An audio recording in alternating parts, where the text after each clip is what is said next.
ท่านผู้ชมหลวงพ่อบางเป็นแขวงที่มีท่าแหงด้านการท่องเที่ยวเฮ็ดให้การปรับปรุงบูรณะเส้นทางคมนาคมกลายเป็นหนึ่งในแผนเวียกที่แขวงให้ความสำคัญโดยเฉพาะกับแม่นการปรับปรุงบูรณะเส้นทางที่เปเพระยะฤดูฝนเพื่อความสะดวกในการสัญจรและรองรับกับฤดูการท่องเที่ยว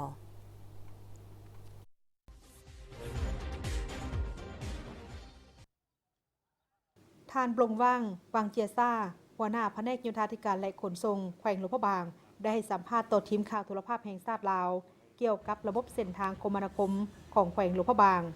ปัจจุบันมีทั้งหมด5เส้นมีความยาวหลายกว่า600กิโลเมตรคือเส้นทางเลขที่13เหนือเขตหลวงพระบางเส้นทางเลข7แต่ปูคูนหาซ้ายแดนแขวงเส้นขวางเส้นทางเลข4แต่3แยกปากแวดหาปากคอนเส้นทางเลขที่22แต่3แยกบงดงหาซ้ายแดนแขวงเวียงจันทน์เส้นทางเลขที่14แต่ปากมองหาบ้านห้วยแซว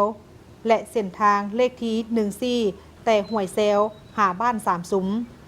แต่บ้าน3สุมหาซ้ายแดนแขวงหัวพันซึ่งระยะฤดูฝนแม้นมีบางจุดเปเพเฮ็ดให้การเดินทางมีความยุ่งยากดังนั้นแผนกโยธาธิการและขนส่งแขวงหลวงพระบางก็ได้ซ่อมแปลงจุดที่เปเพนักหน่วงการไปมามีความยุ่งยากเฮ็ดให้ปัจจุบันสามารถเที่ยวได้เป็นปกติในการซ่อมแปลงนี้ทางกระทรวงการทางก็ได้จัดสรรแบ่งกองทุนทางตามทิศสินนำของรัฐบาลจำนวนหนึ่งมาให้ท้องถิ่นเป็นผู้จัดตั้งปฏิบัติพวกเขาก็เชิญบรรดาบริษัททางภายในแขวงได้แล้วก็ตั้งแขวงได้เพื่อมาปรึกษาหารือแล้วก็แบ่งให้แต่ละบริษัทรับผิดชอบซึ่งอยู่เส้นทางหลวงแห่งชาติในเขตของบางพวกเขานี่มีอยู่5เส้นทางมีความยาว639กิโลเมตรพวกเขาได้จัดแบ่งอยู่ใน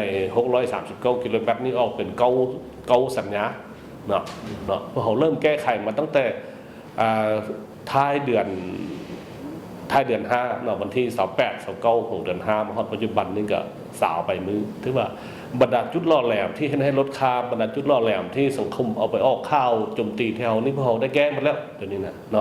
ถือว่าลดได้ไปมาปกติแล้วฉะนั้นพวกเขาจัดแบ่งวิธีการแก้นี่มีอยู่2-3บุญมสิทธิ์ซึ่งแก้จากจุดที่เปเพหนักๆจากจุดที่สังคมโจมตีจากจุดที่ฤดูฝนสิมานี่ทางสีขาพวกเขาแก้การแก้พวกเขานี่พวกเขาจะนำใส่หินจากหินคบหินผาแล้วก็หินห้วยเพื่อมาถมมาแก้แล้วก็โลอัดแน่นที่ว่าเห็นว่ามีความสะดวกขึ้นหลายปัจจุบันแผนกโยธาธิการและขนส่งแขวงหลวงพระบางได้ซ่อมแปลงเส้นทางแบบฉุกเฉินจุดที่เปเพนักตามเส้นทางหลวงแห่งชาติเฮ็ดให้การเดินทางไปมามีความยุ่งยากบางจุดบ่สามารถไปได้คือดังที่สื่อสังคมออนไลน์ได้ออกข่าวเป็นต้นดินเจือนถมเส้นทางต้นไม้ล่มเฮ็ดให้เกิดสิ่งกีดขวางการสัญจรจุดที่เป็นคุ้มและเปเพ